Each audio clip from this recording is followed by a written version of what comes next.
Okay, so I will first give you some key figures about Veolia Waterfronts, talk about a bit about our journey through smart metering, what we do with smart metering, and what LoRaWAN use is changing for us. So Veolia Waterfronts is part of Veolia, which is a major company dealing with environmental services worldwide, energy management, waste management, drinking water management, and wastewater management.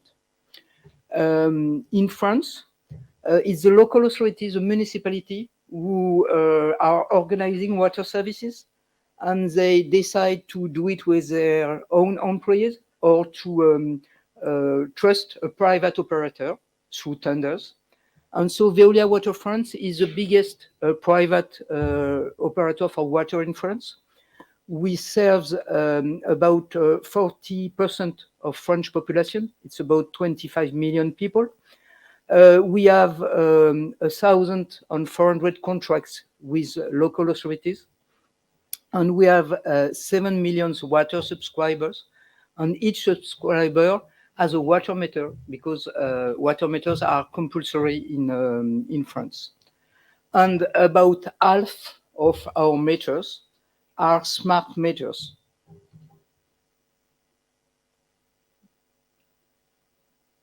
So we're kind of proud to be a pioneer in smart metering because we began our first rollout at the beginning of this century. So it's nearly 20 years of feedback with a success story and also sometimes some setbacks because innovation is always a difficult path. And we made the initial choice to work to use connectivity solution in the 868 megahertz band because it was a band free of use. But at the beginning, we were building our own radio networks in this frequency.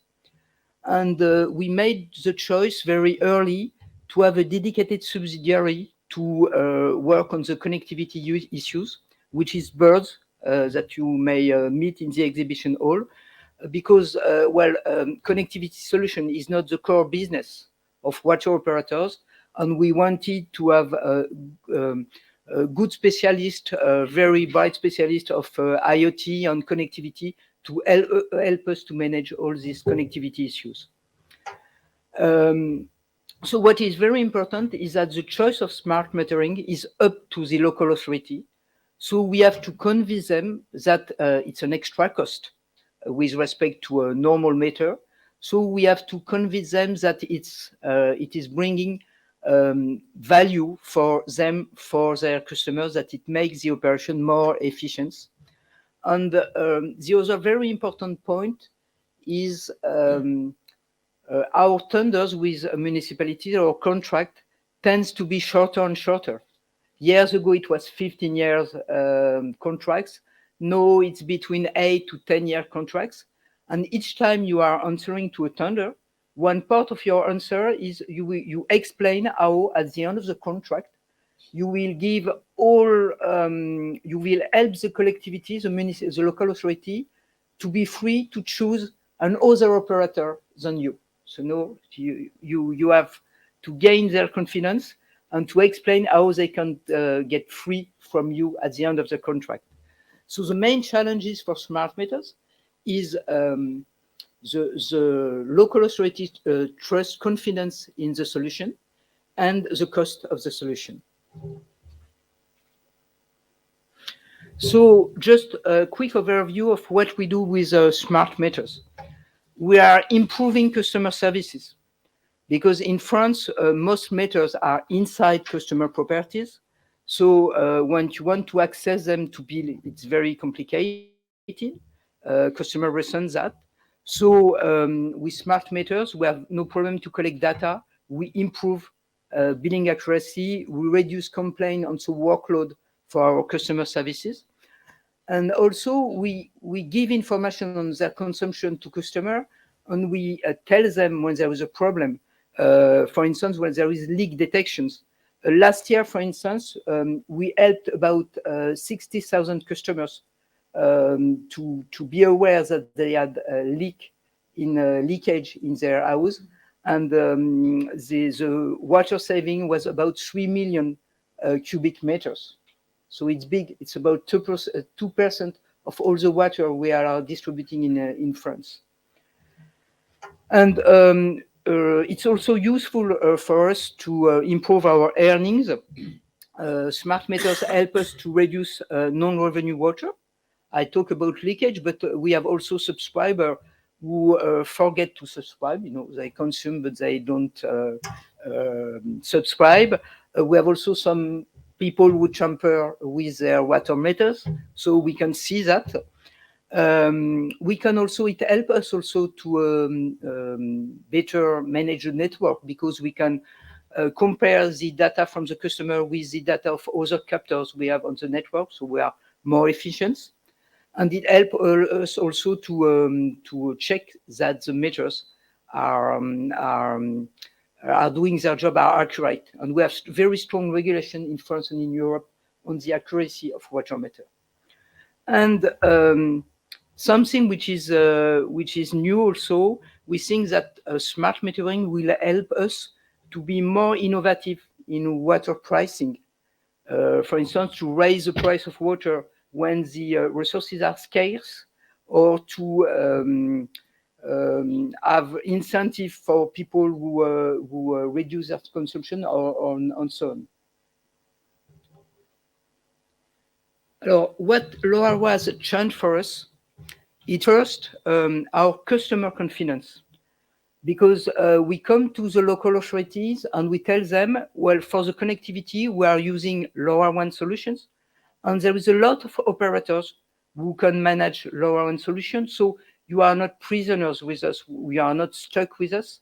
And it's a standard. It's an international standard. So if you choose another operator after us, you can still use the data. Your investment is a good investment for the future. So this is very, very important for the local authority to know that we are using a standard that a lot of people can operate. And the other very important point on LoRaWAN is expanding in France, because we have our main telco operator who has large LoRaWAN coverage. And we have also a lot of cities of local authority themselves, which are building a LoRaWAN network for smart city use. So it's very useful. We can also tell we are using existing networks, so it also reduces the environmental footprint of the connectivity. And the other very important point is that using LoRaWAN has drastically lowered our connectivity cost. It has nearly divided our connectivity cost by two, half them. And we have also a lot of savings in maintenance operations, because our field engineer does not need to be a telco specialist to change a smart water meter. And so all the savings we are doing with smart meters, they nearly compensate for the cost of connectivity.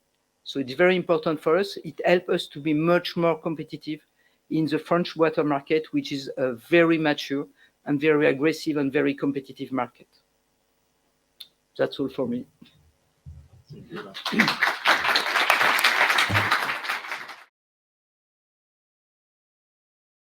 I will start introducing Nortegas. We are the second largest gas distribution company in Spain. We have around 8,500 kilometers of gas networks, and we are responsible to taking gas from the large transportation hubs into residential customers like any of us, or industrial or large industrial customers.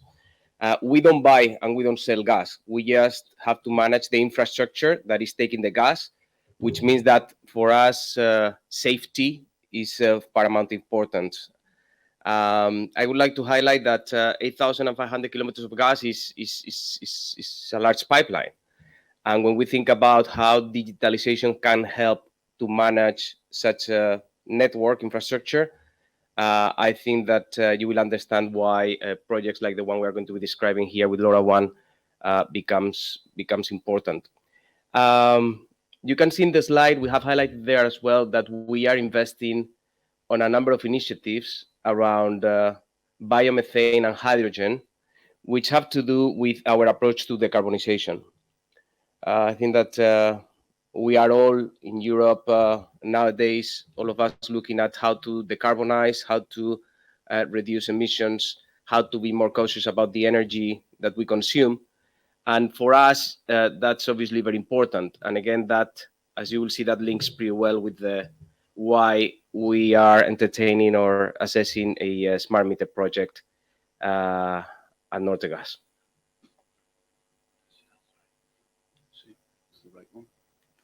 Okay, thank you. So what is the challenge that we find? We are in the process of assessing whether we are going to be changing our 1 million traditional meters into smart meters. We are in discussions with the regulatory bodies at the moment. There are some preliminary assessments that has been done by the regulatory bodies that are positive towards the change or replacement of traditional meters into smart meters, but we are in the process of waiting for the final ruling of that. If that goes ahead, which is what we expect, then that would mean that our challenge would be to challenge and our opportunity would be to change 1 million meters into smart meters. That is going to bring us a number of opportunities. A gas distribution network traditionally is not very well sensorized. When we think about it, we have a lot of kilometers of pipelines, but reality is that we have sensors in our pressure reduction stations and in some key elements of our network. But we have kilometers and kilometers of networks which today are not sensorized. So we cannot get live information what is happening there. As you can imagine, the day that we have 1 million smart meters in place, all of a sudden we have 1 million sensors deployed in all our final points of our network, which means that we will start getting a huge amount of information. We'll get 24 million data points per day, which at the end of the day we can analyze, we can assess, and that will help us on a number of things, which are, by the way, very similar to the ones that have been described in the previous presentation, have to do with leak detection. We are all very conscious on not losing methane these days. Natural gas is quite expensive, as we all know, and it contaminates. So at the end of the day, we have to understand when there is a leak. We have to understand that early, and we have to act on that. We have security issues that we will be able to solve for, and we can detect fraud and do the proper balances of on the gas networks. So this is really a very strategic and fundamental project for us. What are the objectives that we have with this project? As I said, we will be able to obtain daily readings coming from the smart meters. That doesn't mean we are going to be invoicing clients on a daily basis, but that means that we will have that information. In fact, we'll have our information of the consumption of the clients, and we'll be able to share that with our clients so that they can do a better use of the energy that they consume. We will increase the security of the installations. I would like to highlight a couple of things there. One is that we would incorporate a cutoff valve in the smart meters, which means that if there is a situation where there is a gas leak at a house or at a business, we would be able to shut down the valve and disconnect the gas remotely. And that obviously, from a security perspective, that is a significant enhancement, as we don't need to send someone to the house and cut the gas. Additionally, we are testing not only the meters themselves, but using LoRaWAN, we are also testing some other devices. We are testing CO sensors, and we are testing methane sensors as well to prevent leaks or to prevent bad combustion that can cause death in certain instances. So at the end of the day, by having those sensors in the houses, we would be able to detect that there is an anomaly in that premise, and effectively we can send someone to prevent anything bad from happening. I think we can improve the experience of service to all our customers. Our customers will know how much they are consuming in almost real time, and they would be able to act on their patterns of consumption based on that information. And obviously, all that means that once we go into the smart meters network, that becomes very core to our operations. Our invoicing will depend on having all the smart meters working properly, and therefore become a very critical infrastructure for us. Where are we on that journey? At the moment, we have launched. Well, 2 years ago, we launched a couple of projects, pilots, in 2 different municipalities to test the smart meters in real life.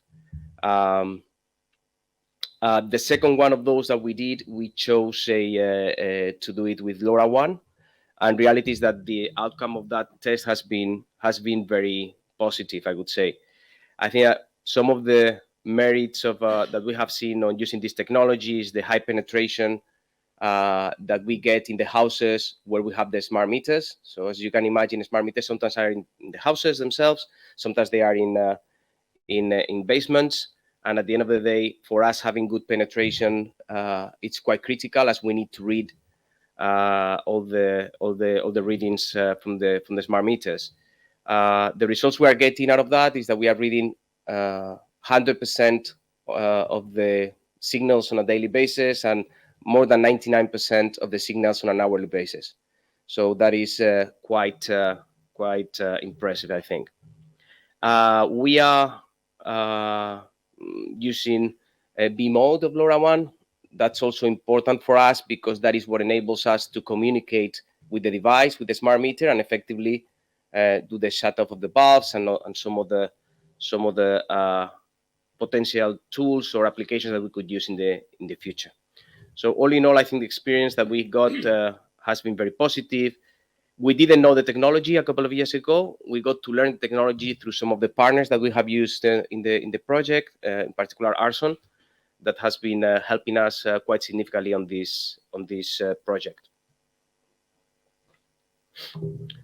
The way that we intend to work, and we are working already with these 2 municipalities, is that we have a tool, an application that is called Gas City Communications Network. Is the one that you can see there in the middle of the chart.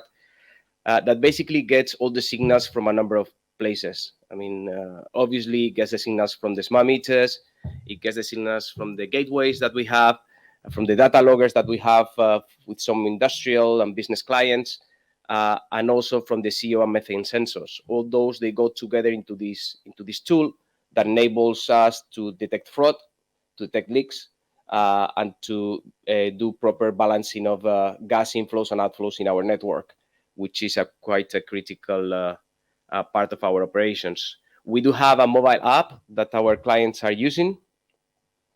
I think this is one of the key challenges that we are facing, which is to make sure that there is a proper adoption of this app and that effectively clients use it, they use it properly, and it enables them to change the patterns of consumption and be more smart when it comes to using energy.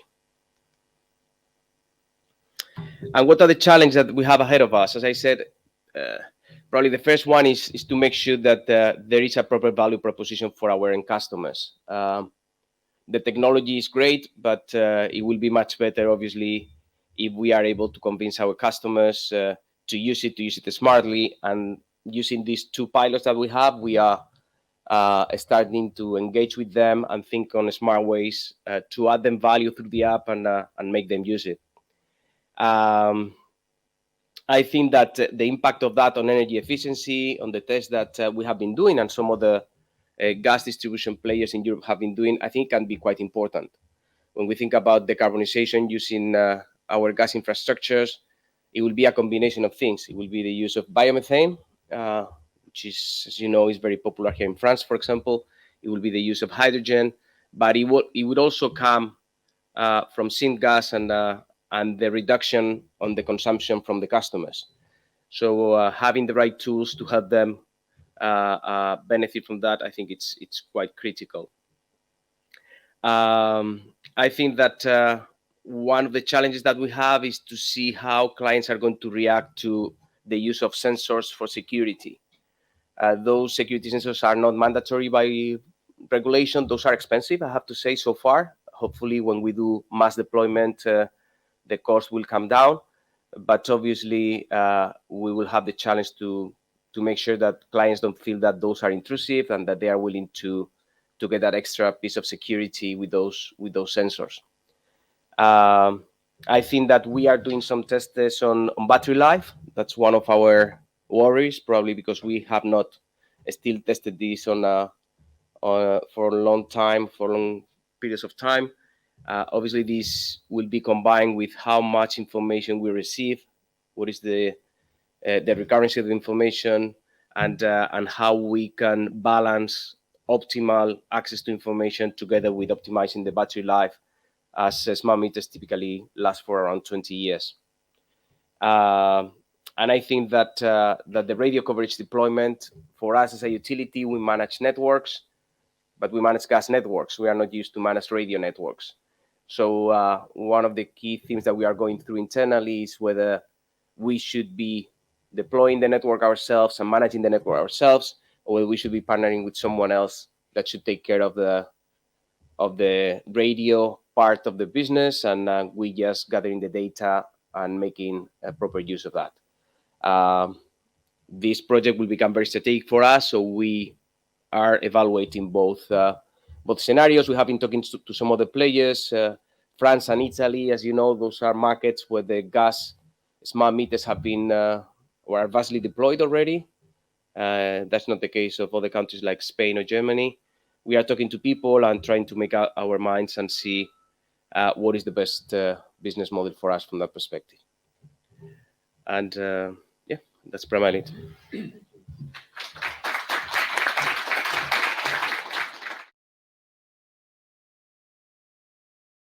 So first, GreenAlp. So we are DSO, so grid operator for electricity and gas.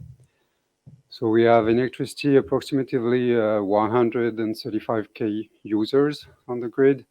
We operate in 13 cities in Isère and Savoie.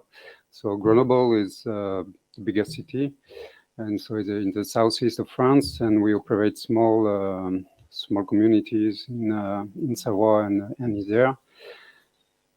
We have so because it's we operate at different voltages, so high voltage, middle voltage, and low voltage, and we have approximately 1,000 middle voltage substations, which is the use case I will develop later. And we are a French gas DSO as well, with 50K users and almost 30 cities in Isère.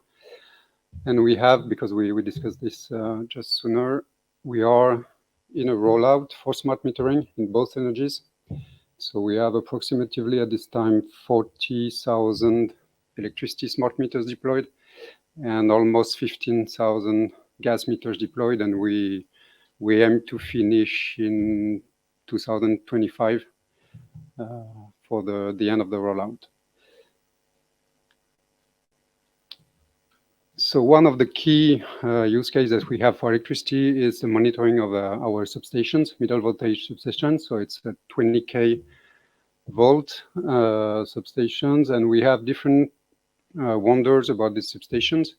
So we need to check fault detection for the middle voltages, and because we have many customers, approximately 300 customers as low voltage customers after the substation.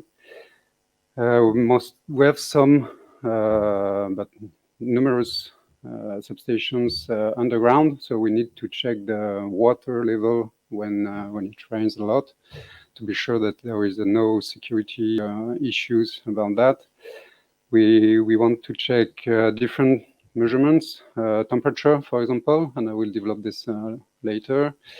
We want to check, for example, vibration on the transformer, oil quality as well for some transformers, and we want to check that nobody enters the substation, so a door opening detection. So we have digital and analogical signal to check. We are our own LoRa operator for criticity reasons and to be sure to manage the whole communication chain and data for our grid management system. And all this information are linked to our SCADA and control center for electricity grid. So we aim to monitor the substation load and aging. So we use different kind of data to monitor and check the behavior of our transformers. And historically, middle voltage transformers are less monitored than the high voltages one. But because of different constraints nowadays, and past sensorization of the sensoring of the high voltage grid, we begin to have more and more constraints on the low voltage grid and middle voltage substations. So we need, because of energy transition, aging, and data coming from the low voltage grid with the smart meters, we have the capacity now to be more accurate on the supervision of these assets. We need to monitor the transformer load. So this comes from smart metering data. We need to check the transformer temperature on the transformer itself and to compare this with the external and ambient air temperature. So when we combine these three variables, we are able to say that is the transformer running okay? And if the temperature is consistent with the load and the ambient air, and we can have an idea of the dimensioning of the system and the aging of the system. So in detail, we deployed LoRa sensors because we had a capability to be our own operator and to connect this to our SCADA. It's also easy to deploy. And we have a good balance of performance, cost, and criticality of the use case of the data coming back to our SCADA. So LoRaWAN works fine outdoor. It works fine indoor as well, but we have many substations that are in the basement and underground.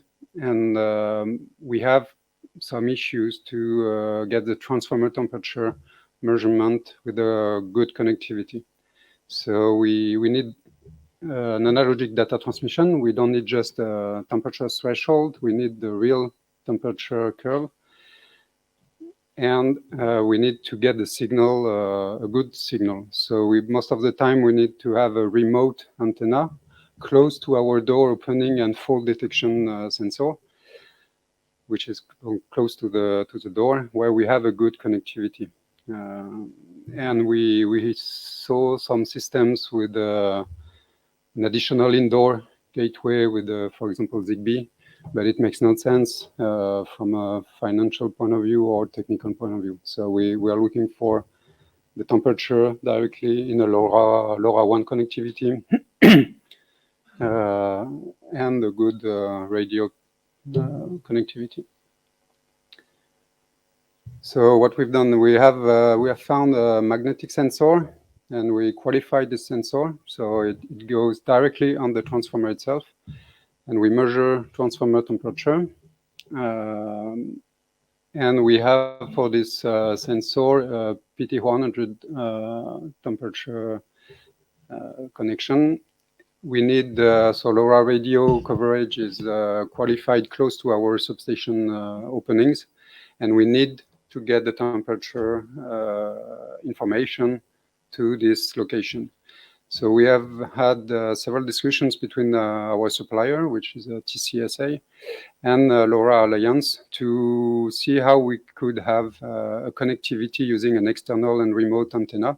So this is something now that is almost done and under test. And actually, the real need, if we want to scale up and have an optimized maintenance on these assets, is to have standard and compliant LoRa sensor designed for embedded or remote antenna with a 10 to 15 meters cable design. And we have several projects like this. We can talk about gas a little bit as well, where we have same kind of application that were described by Nortegas, and we will need ATEX and remote antenna in not most of the cases, but in many cases. So I'm open then for discussion. Thanks.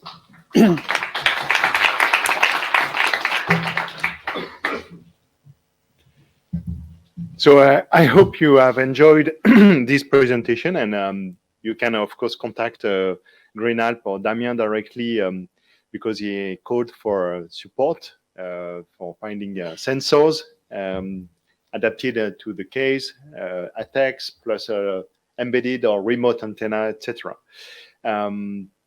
Here you have three different stories. One about mature solution deployed massively and where they have made up a choice over the time from proprietary to private and then to public networks, but they also adapt and they find the reversibility of LoRaWAN at the end of the contract of service important for their, I would say, compelling arguments for the municipalities. End of the contract, meaning the municipality can change operator, can keep the same hardware, the same LoRaWAN devices, but change operators. The other one, and Nortegas, is advanced with a validation of project, but has some challenges ahead. And also the choice of operator can be crucial for the next steps. They have an open choice, but they clearly said we are considering different possibilities.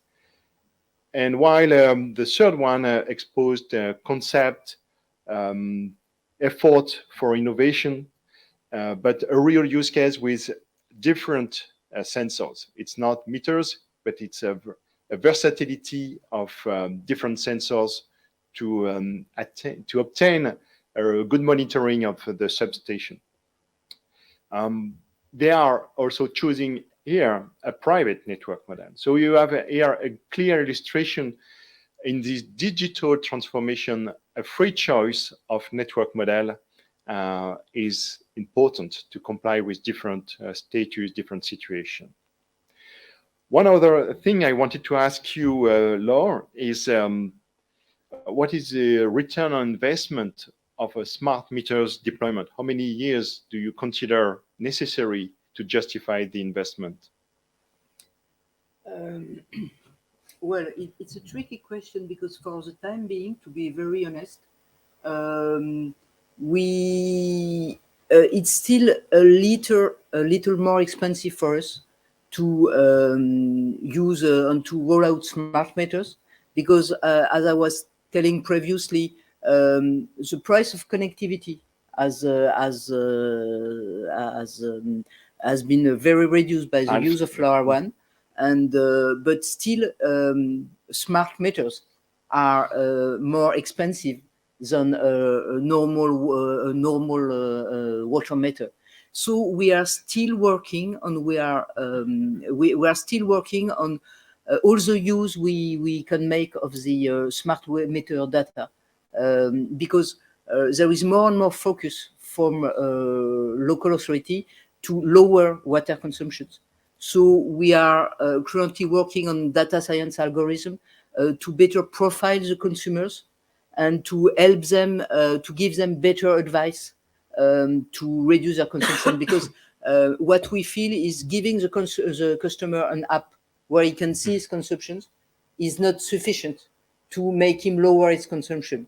You have to pinpoint where they can make savings, and so it's a lot of data science crunching and also of working on consumer behavior and so on. So I think that if we can be successful, we will fully justify the use of smart water meter in this context of climate change.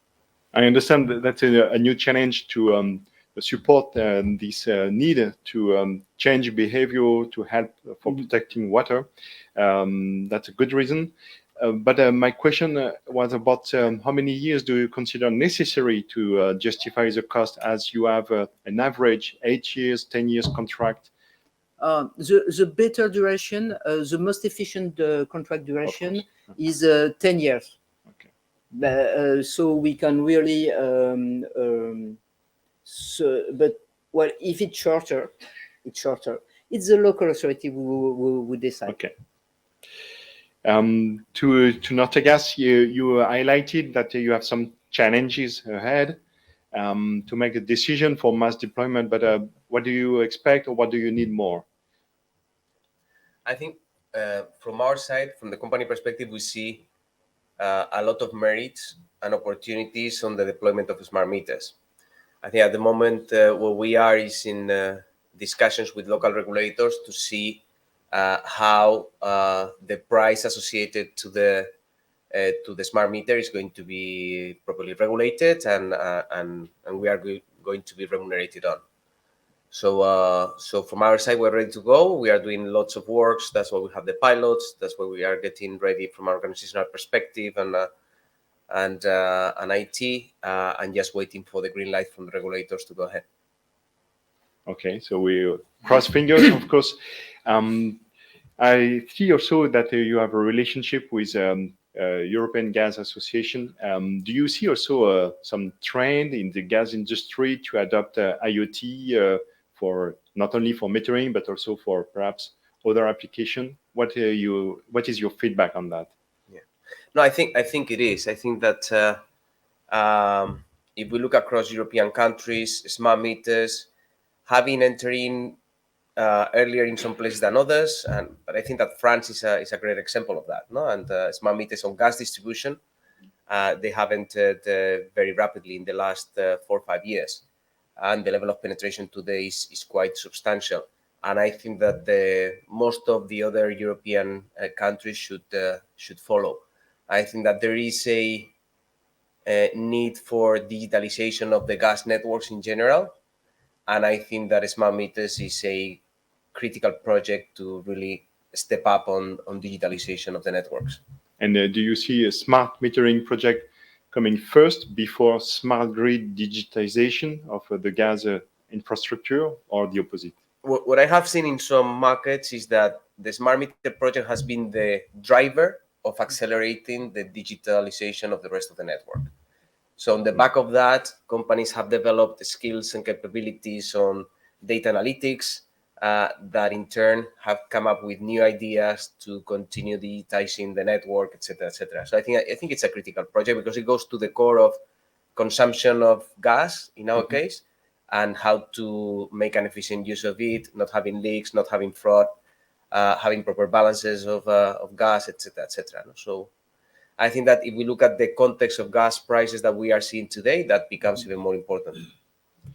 So I have also one question about the fact that more and more oil companies have to report on environmental, social, and governance.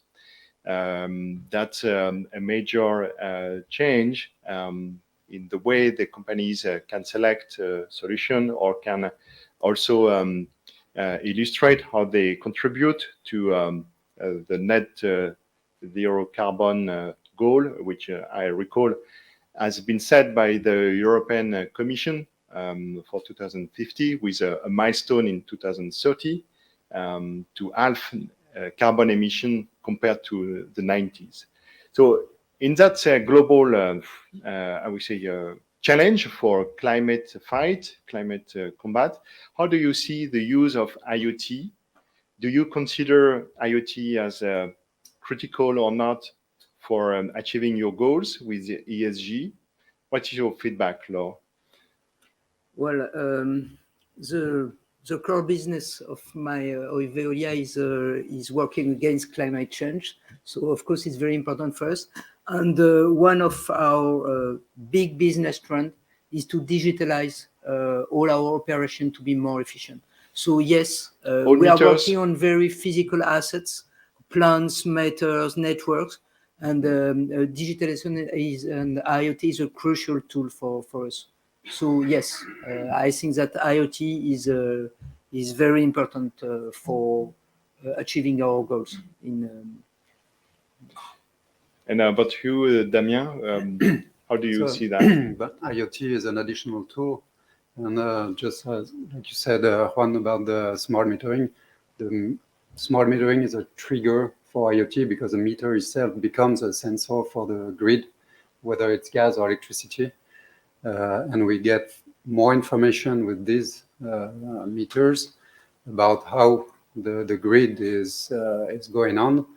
Energy transition is going on as well. And so with this additional tool for substations, for example, for pipes or different other information that we can have with such sensors, we're able to optimize and to use the correct assets at the correct place and have a better view of our dimensioning of the grid. So we can improve dimensioning of the grid and improve financial optimization as well.